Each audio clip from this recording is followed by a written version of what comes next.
Welcome back to Producer to Producer. I'm your host, Ressie G, and today's conversation is one of the most honest conversations of this special. I sit down with Juan Rivera as he opens up about major transitions in his life, from the split with his longtime co host and best friend to the end of a personal relationship that reshaped his path. We also dive into his decision to run for political office and what it taught him about leadership, visibility, and standing firm in his values. This episode is raw, reflective, and centered on purpose, growth, and redefining power. I want to start by saying, first of all, thank you so much for at the beginning being one of my biggest supporters, giving me interviews after interview after interview. And I really, really appreciate that because little do you know, it really prepared me to handle press moving forward throughout my career as a web reality icon or as a producer. Over the past 4 or 5 years, it seems that a lot of the web reality participants, whether they are producers, whether they are cast members on these different shows, have really stopped doing press. Why do you think that is nowadays? I feel like the dynamic of stardom is different as far as before, to make it, to be popular, to be relevant, to be quote unquote famous. You used to need rollouts, right? You used to need certain backings to get out there and be able to be recognized. I think now because there's so many platforms and so many ways to get there, most people don't feel like they need to do that anymore, and they just rely on the social engagement of either the platform or what the platform's getting or just their own social engagement for as far as social media is concerned. So I feel like people don't they feel like they don't need interviews anymore. They feel like they don't need to kind of promote themselves because what you see is who they are. A lot of these people don't have creative motive outside of being seen fighting on this show or that show, versus someone like you coming into the game, you had aspiration, right? We all knew that this, reality TV or just the things that you were doing was only a stepping stone to the bigger picture. And I feel like that's where these people miss out, that there should be a bigger picture outside of what they're doing as far as this web reality TV is concerned. That isn't the job. That should be the push, the rocket towards what you really want to do. If it's nails, if it's producing, such as yourself or me, if it's clothes, rapping, whatever the case may be. I just feel like they get shadowed by the reality fame, not realizing that that's really only temporary. And I really hate when people don't do press because when they buy into you, they buy into whatever you're selling, whether that's a product, whether that's a show. And I think that people just miss that. So looking at your career, I mean, you've interviewed everyone from independent artists, mainstream, web reality stars, drag queen, all a different array of people. And you've proven that by people doing interviews in press, whether it's been on social media or even on radio, that it helps elevate their brand. And for me, I feel like a lot of people shoot themselves in the foot by not actually doing those things and actually pushing what they're selling, pushing themselves. Do you think that it shoots them in the foot and keeps them from elevating? I do think so because just like you stated, us as the consumers, what turns us from consumers to fans, right, is me getting to know you, right? It's me understanding who you are and being able to relate to you, right? Let's use Cardi B, for example. So many people love her. And it's not that she's the best rapper of all times. It's not that she's the best artist of all times. It's that she's the most relatable. When you see her, you see yourself, right? When she speaks, when she dances, the way she moves, the way she crashes out, it's all things that you would want to do or you would do in your nature. So it's like you gravitate to that because you are someone that's it's so relatable. It's like, you know, you, I see myself, what gives me the aspirations and the motivations to do whatever I want to do, right? That should be what fame is. That should be what influence is, for me to motivate you to doing better. The difference now is that because without the press, without the rollouts of getting to know who these people are, we're only tuning in when it's Sunday, right? For whatever, episode it is. We're only tuning in when it's only Thursday, right? So it doesn't go beyond that. It doesn't go beyond chasing. It doesn't go beyond Zeus. It doesn't go beyond me caring about who you are as an individual, only the landscape of what you provided me on TV. And most of the time, especially in this climate, it's fighting and stuff like that. So yeah, it's detrimental because, and like I said earlier, it's only temporary, because when you get into real life, right? When you get into the real world of where that reality dies down and your real life comes into play with careers and stuff, people look at that and now they don't want to work with you. Look how long it took Nene Leakes to find a gig, right? And the comparison of the stage of being hard to work with and stuff like that. People really don't want to work with you. You know what I'm saying? Look how hard it was for Jocelyn Hernandez to get a music career, what is only popping now through herself, whatever. But it's people do not want to work with that energy when you get out here into this real world, and people don't realize that until you are out here, and you know what I mean, you're like, damn, maybe I shouldn't have done this and that. Maybe I shouldn't have been this person. They all do it. They all say it. So for me, as I've watched you over the years, I've always felt like you had a way of making people feel comfortable and then holding their feet to the fire, especially I know for me, because I was crashing out before crashing out was crash out. Right. And you've always been able to hold my feet to the fire so that I can take accountability for my actions, but still have like this gentle touch, so to speak, so that you could impart some advice within them as well. How do you choose the people that you want to interview? That's a good question. It's different reasons, but I think one thing is really what they're doing in their career, right? It not necessarily mean like how big they are or how relevant they are, but just what they put out. Like for example, you, when I asked to interview you, it was because I saw impact that you were creating. You know, I saw a person that I was inspired by. And when I'm inspired, it's really like, what are they thinking and why do they do the things that they do is really why I really want to do it. Like even when I interviewed Rachel Jolazov, the lady who the world got mad at for, saying she was playing black and she was really a white lady.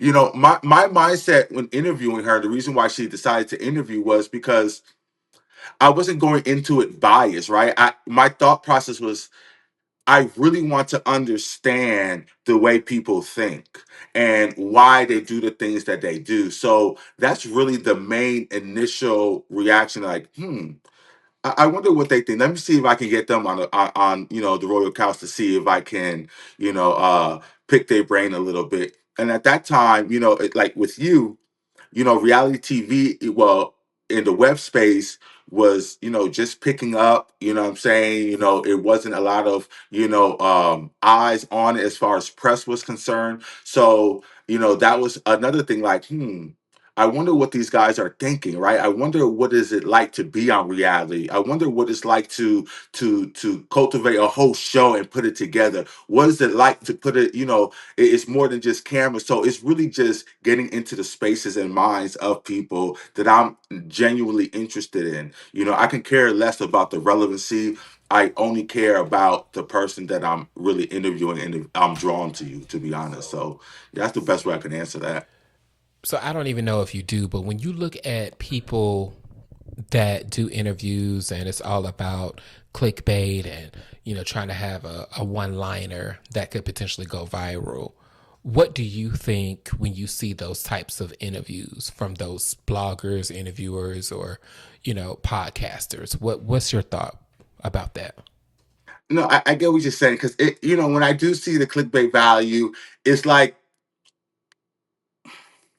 there's no effort in it, right? I feel like the reason why I got the shock values in my, conversations was it was just that it was a conversation, right?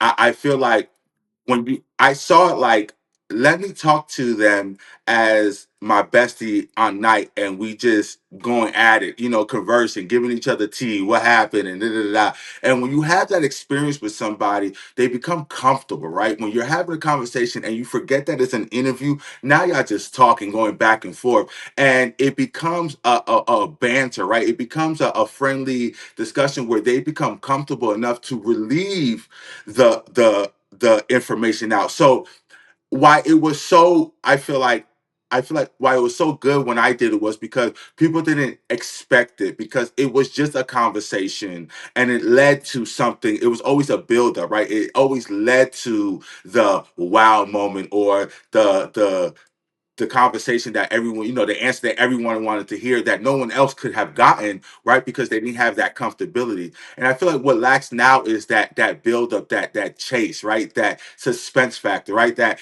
gets you at the edge of the chair and it's making you watch like, oh my God, what's about to be answered next? And because now it's only 15 seconds of whatever they wanted to know. And a lot of times now these artists, influencers, celebrities are being bombarded with these questions, right? They'll be sent a certain question list and then be asked a whole nother question, and now they're kind of thrown off. They're kind of, and it's not authentic. You can see they're uncomfortable. And I feel like that kind of alleviates the thrill of watching an interview, right? Because when you watch an interview, you're watching it to get to know the person, right? I remember back in my day, I used to watch a whole bunch of interviews, and just to understand who my favorite artist, right? I watched every Nicki interview there was, right? Because not just because I loved interviews, but to get to know who she is, her mannerisms, why she talked, why she says certain things in the lyrics, just to get a better understanding. And I feel like now that's what's missing in these clickbases. You don't get no understanding of who you're watching. You're really just getting shock factors all the time, and after a while, it kind of gets boring because it's like, well, you done heard it, you done seen it, and it's like, what now?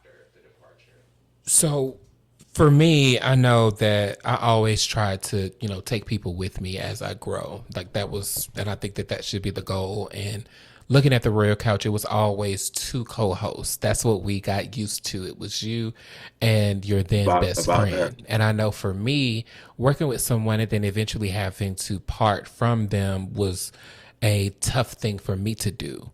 What was your journey like when you guys had to part ways? What was that like? Um, I went through step, right, like different levels of things.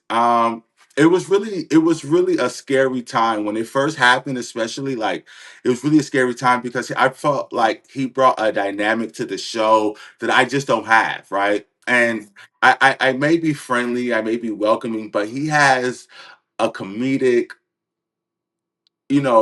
soft, mama bear feeling type of, you know, I don't know. It's hard to explain, but he just brought that essence that I feel like the Royal Couch has been still lacking, right? Because I've been doing it on my own, really. But it was hard. It was hard to kind of navigate. It was hard to understand how our supporters was going to react. We designed the show together, and the format of the show was for us to be that, together. Our intro song, all of that was on the spot, natural, just genuine vibes that we created, which then, spewed out into the internet and to everyone else, was caused everyone, captivated everyone to kind of watch us. And we showed something that was completely different than what everyone else was doing, especially in the blog world, where they was just being messy, and we were unbiased. We can have you and your enemy on the same show without anyone feeling away, because we're not showing anyone any type of favoritism. And he helped with that energy, so it was really hard. But if you know me, you understand that I don't stop. Like, I don't stop at all. And um what was our dream was, and this is no shade to nobody at all, because I love them, was still my idea, right? um I generated the Mm. idea of the royal couch. He was there just a part of the ride and helped cultivate it, whatever. But it was still essentially my idea. So that wasn't going to stop. And when we had our falling out, was really in the prime of the royal couch really scaling, and it went just from internet to actually getting booked for red carpets and going back and forth and doing this and doing some prides, hosting prides, and it was really like expanding, and to things that we never even thought about. And um it was hard because I was just like, damn, how, they want us, right? Not just me. So how am I going to still kind of run it? So that's when I went from just doing web reality and started going into like, mainstream famous people and radio, and just trying to cultivate my own audience outside of that so that it wasn't still the same thing. And yeah, it took me to now, but it was a really hard thing. Even to this day, I miss him. I feel like he's something that is can never be replaced. He brought energy, soul, charisma, a funny aspect that I feel like I still miss to this day. But yeah, it was a very, really, really, really unfortunate thing to happen. I wish we can. You know, I wouldn't mind doing like, a reunion show or something like that where we have both of us back on, but we'll see what happens. I know for me, when I departed from someone I was extremely close with and we worked together, and then I tried to make a conscious effort to rekindle what we had, and it just didn't work. It was like trying to make fetch happen, girl. It's not gonna happen. Okay. So for me, it was something that I just had to go ahead and just move away from and let it be. We have talked. It's not the same. It's not the same dynamic. So much has happened between then and now, where with my relationship ending, he chose sides, and we just parted ways. Certain stuff was said on the internet that you can't kind of look past and stuff like that, but now we're on good terms. We mended fences, but I can't say there's no cracks, what I mean, in the fence still and stuff like that, to where it's like I kind of just don't see you the same, and it's probably vice versa, the same feeling on his end as well. So definitely no love lost, but it's definitely love different. Yeah, I like how you put that. No love lost, just love different. Like I can definitely echo that for sure. And honestly, even when, he asked me to bring one of my projects over to his channel, and I said no because, I revamped it and it was mine, and I wanted to keep it where the home is. But I said, hey, let's create something new together. And it didn't connect. So Right. It just wasn't. Yeah. in lieu of all of that have experienced, what what's your work life balance like? To be honest with you, no, because that's what ruined my relationship. I thought I was balancing the two.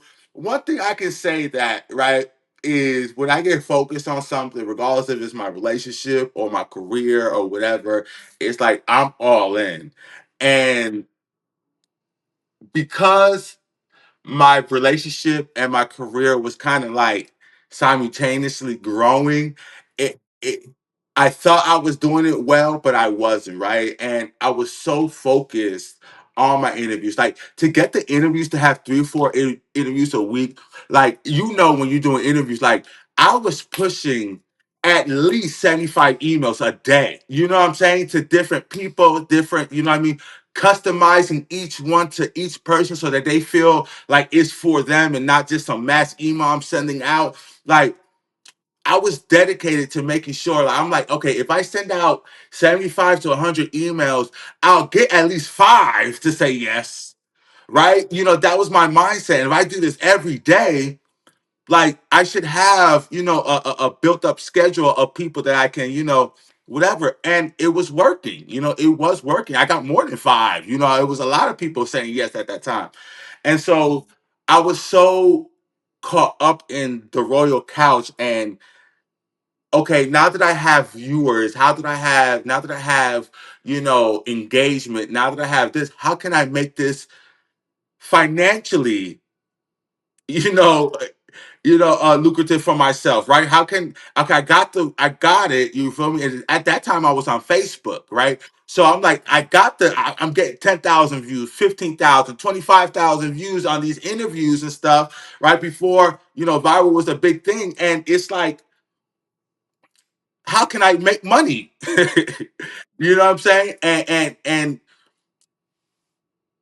I was just caught so focused on that, and it took away the intimacy of my relationship because I got so intimate with my career, right? I got intimate with you guys. I got intimate with my supporters. I got intimate with all of that. And I didn't balance it well, right? I didn't give my man the time that's needed, right? Because when I came home from work and when I should give him time, I'm on the computer, right? When before work, I'm preparing for an interview that night. I'm doing this, I'm doing that, I'm getting my script together, I'm getting my interview questions together. I'm always got something to go. And then when I have free time, I'm trying to book stuff in Atlanta. I'm trying to book stuff in New York. I'm trying to book stuff everywhere. We're in DC, all these different places and stuff like that.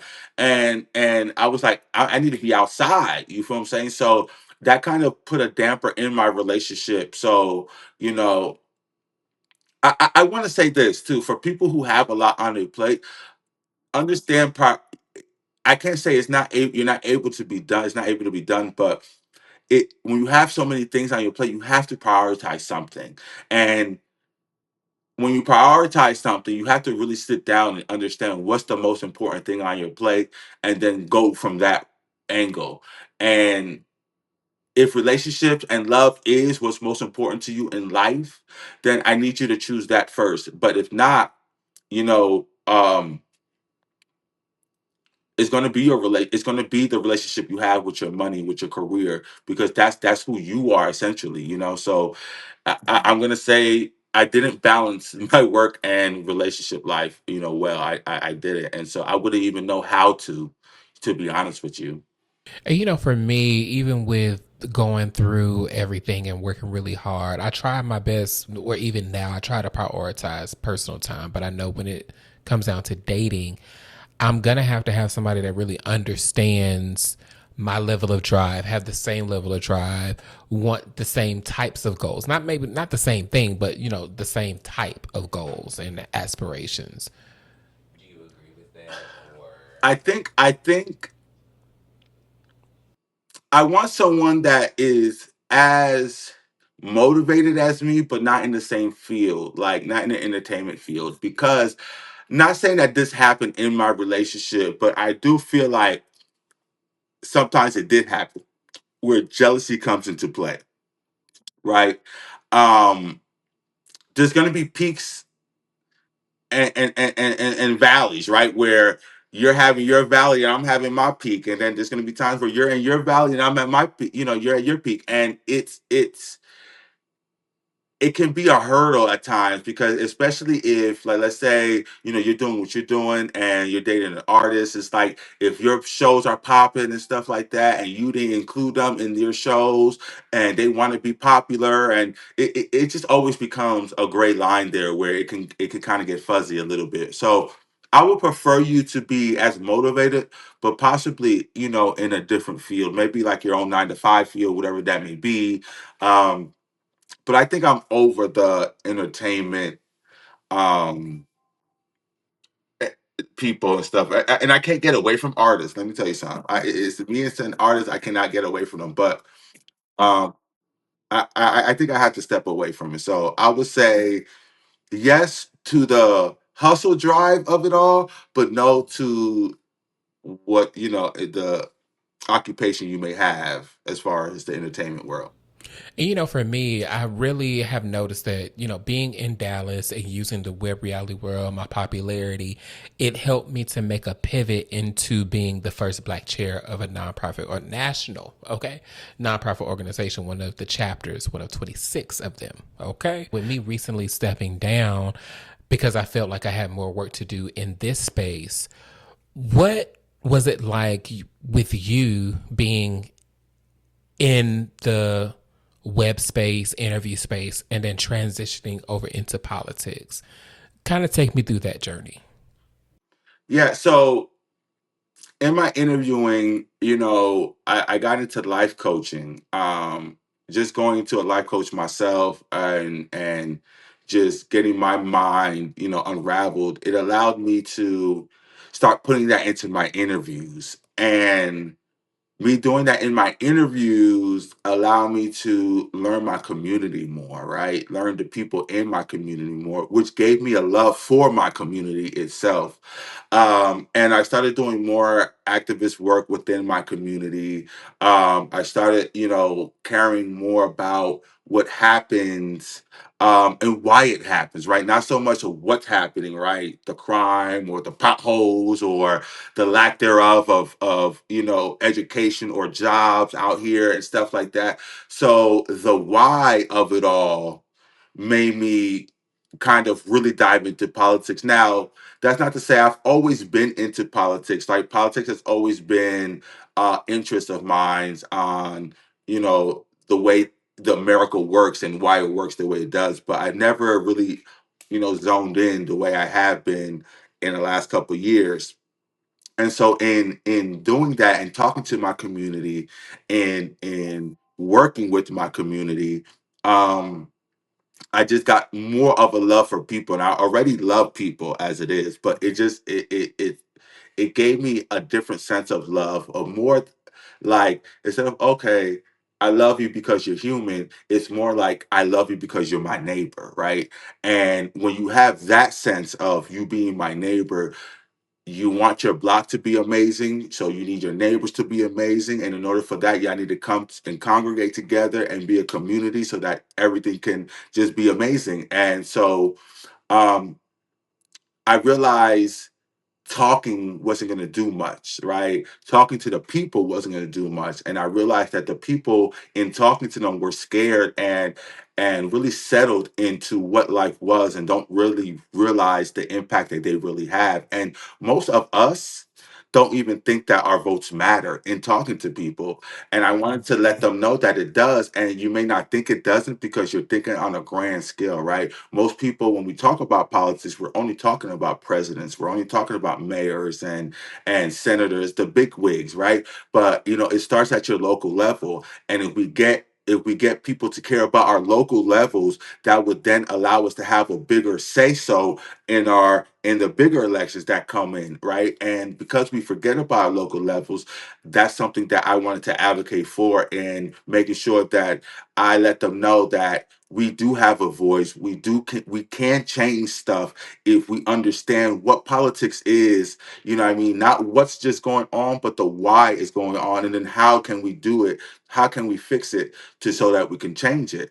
And the how to the why is local office and making sure that we have the correct people doing the correct things because those people are not tainted yet, right? Those people are not in the big wigs getting in their ears, right? Like the president is, like the senators. These people have the care, and if we can start with the lower levels of the people who really care about your community, you can really have impact in your community. And that just impacted my life more to where I'm like, okay, let me run for a state representative and be able to be the impact, show my community that we are loud, we are proud, and no matter who you are, we do have a voice. And so that's what really got me invested in getting into politics. Although I got a denial letter from the state saying that I couldn't run officially, even though I got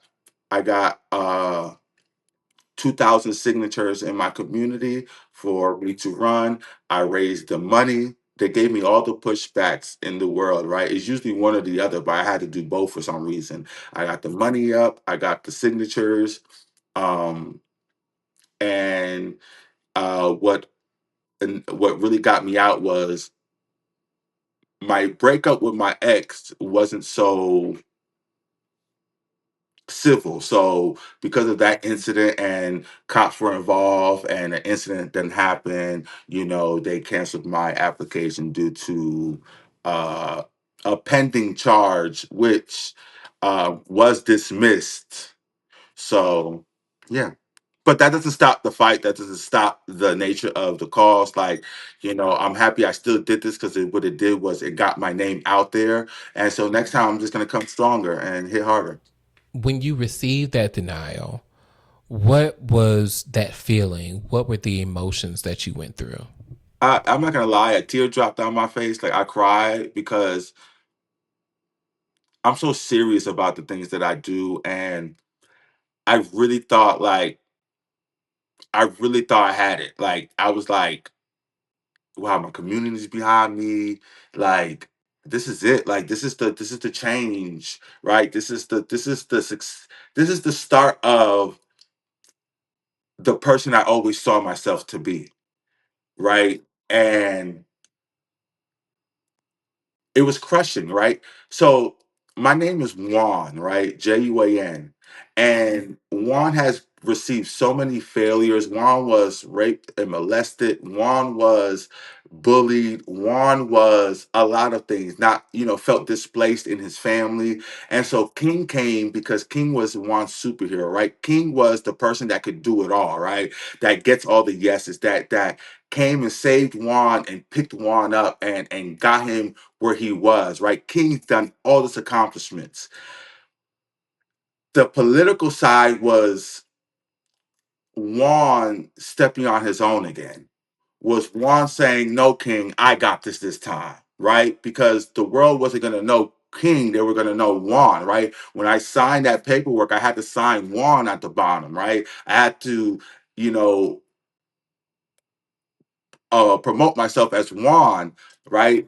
Be more professional and stuff. And so I was really excited for that. And it kind of felt like when that happened, it kind of was like the world was like, "Nah, we're not ready for Juan yet," type of thing. So it kind of crushed me a little bit. But at first it did, and then after a while, it kind of put the fuel on on the feel like, you know what? Don't even worry about it. Look at the bright side of things. Look at the community that you done built up. Look at the signatures you done got. Look at the people who were backing you. Influencers, celebrities, people that was really like, yo, I'm gonna be there for you if you need me, stuff like that. So, knowing that I have the support lets me know that it's not over. And, just because it wasn't my time now, don't mean that it's not my time at all. For me, when I was living in Atlanta, I was a stylist. I never thought about actually doing the work for the community. I always was just me, me, me. Child, I moved here and I thought that I was going to have a totally different path until I got here and started to see that there was a need and a void that I could fill, and have done that and it's going to continue to do that. What was your deciding moment where you said, you know what, I need to work for the community? When I saw that everything about us was leading even more so towards the ratchet era, right? I wanted to be that feed that was a fresher breath of air. I wanted to be that feed when you saw us, it wasn't always ratchet and fighting and negativity. Like I wanted you to see us and see a different light. I wanted you to see us and see that we're people just like you and I, it's not always about sex, it's not always about fighting, it's not always about liquor and drugs. It's not always about the negative side of what they always show of us. Um, and I'm like, you know what? Every other community has a spot where they can go where it's so calm, cool, and collective. I want to be that calm, cool, and collective spot for us, right? I want, especially in the web world where web, was really, in order to go viral, in order to, you had to do the stupidest things, the most dumbest things. I just wanted the people to see another side and for us to try to go viral on other, for other reasons and for relatable things and positive things and people just telling them who they are and just spending their life. To me that was entertaining, just as entertaining as all the other stuff. So that's really why I wanted to create a space for us to show another side, that we wasn't just all ratchet and crazy. We may have a ratchet side and can get there, but it's way more to us than just that. So, that the current, what do you feel now currently that the web reality space is missing? Um, Originality. I feel like something you guys did in this space was actually go to a drawing table, right? Y'all actually created mood boards. Y'all actually created storyboards to where to make a show make sense, right? Y'all actually sat down at a table and was like, how we're gonna make this work. Now it's like, what are they doing that's hot, and how can we copy, right? It's just it's really just all of that, and I feel like the authenticity, the originality is just not there no more, right? No one is really creating anymore. And then as far as the people that are getting on these shows, um, there's they're missing substance. They have motive, right? I want to be viral. I want to be this. I want to go on that. I want to do this to do that. But there's no substance to who these people are, which is why we're not going from Zeus to your page, or why we're not going from chasing to your page, or why we're not following what you're doing on the other side, whatever case may be. That's what these people are missing. Um it's just substance and creativity. Like there is none no more. And it's okay, I see that's working over there. They're getting a lot of views, they're winning. Okay, how can I use that and bring it over here? And my whole thing has always been, if it works for them, that means it's for them. You feel what I'm saying? So there's no need for me to use it if you can just go there and watch it. So um yeah, I think that's exactly what they're missing today is originality, creativity, the basics of talent, right? The basics of creating things is what they're missing. They're missing the foundation. A lot of these people are skipping so many steps to get to that viral moment, to get to that clickbait moment. And it's like, baby, it's time, energy, blood, sweat, and tears, literally, to create the moments that y'all created authentically. Like, think about it, Reese. You guys created these moments that these people are trying to copy now. And those were just genuine moments that y'all didn't even know was going to happen. You know what I'm saying? And that's what made it so viral. That's what made it so good, because, that's what had us, like, you know what I mean? Because it's like, these people are so raw and authentic, and these people are not going trying to create a moment. They are the moment, so it creates itself. And yeah, so that's what they're missing today. So, out of all the interviews that you've done with celebrities, independent artists, music artists, all those different types of people, was there one interview that you felt like you never thought that you would be able to get? So yeah, with two actually, but the most was Roberto Escobar, like Pablo Escobar's brother, like from the cartels, like who all the movies and the shows are about, like the one who got the bomb, got the bomb exploded, the letter bomb in jail, and got blind, like him. Like I interviewed him, and my mind was blown, because when he did my interview, he hasn't interviewed with a American platform in 13 years. And me getting that interview was like, first, I'm like, why? It's like, not why, because I feel like I deserve it, but it's like, why the fuck would you say yes to me out of everybody? And then, so that was like really mind blowing. And we talked about some great things. It's on my YouTube, it's on my page, so go check it out, y'all. And then also the Rachel Dolezal one, that was really good. And let me tell you something about the Rachel Dolezal, which most people, I kind of got a little bit of backlash for it, because I kind of understood where she was coming from, right? And if you don't get the if you just see the headlines, you're like, what the fuck? Why, she's weird, she's this, she's that. But if you get the context of her life and why and who, and it was like, you know what? I understand. I understand. You feel me? And I could relate a little bit, because, like I said, my name is Juan, so I have Spanish heritage. I will, I guess you call it Afro Latino, or whatever whatever you want to call it. But I understand not fitting in a certain culture that is your own, and identifying with another culture, right? That kind of gravitate, that you can gravitate to, and you fit in so like a glove. And that was what it was from her, and I understood that through our conversation. And You know, because what didn't make sense for me was there's people around you who love you, right? Friends, family. Why don't they hate you like the rest of the world do? And that really was like, I got to figure out who you are really, not just what I'm seeing on a Netflix documentary or what I'm reading on in these headlines. You know, I really want to get to know. And you know, I feel like that interview was a really good interview. So go check that out too. But if y'all haven't yet. But yeah, those were two interviews that was like, wow, you know, like you really may be him. Like,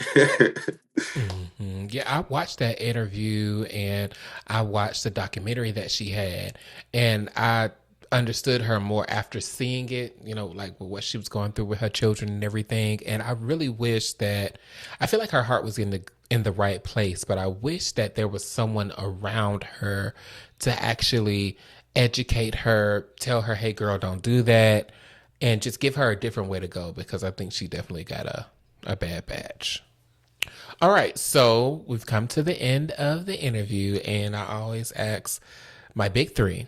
So, first, what is one piece of advice that you would give your 12-year-old self? stop worrying so much. You know, I'm a worry even to this day. And I feel like when I was 12, I lost my grandfather who was like my dad.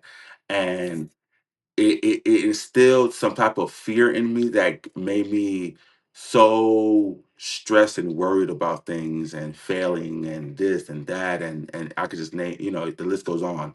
So I would tell him like, stop worrying, like it's going to be okay, you know. So yes, that's what I would tell him. So, when the camera stops rolling, the red light stops flashing, the lights go down, where do you ultimately want to be in life? I ultimately want to end up peaceful, and that doesn't have no location per se.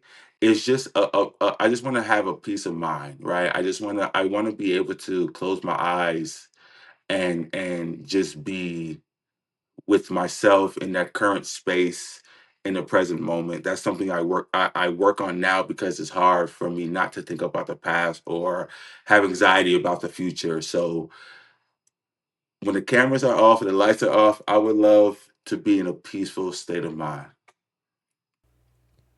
And with everything that you've learned over your career as a producer, producer to producer, what's one piece of advice that you would give me? Mm. Do it.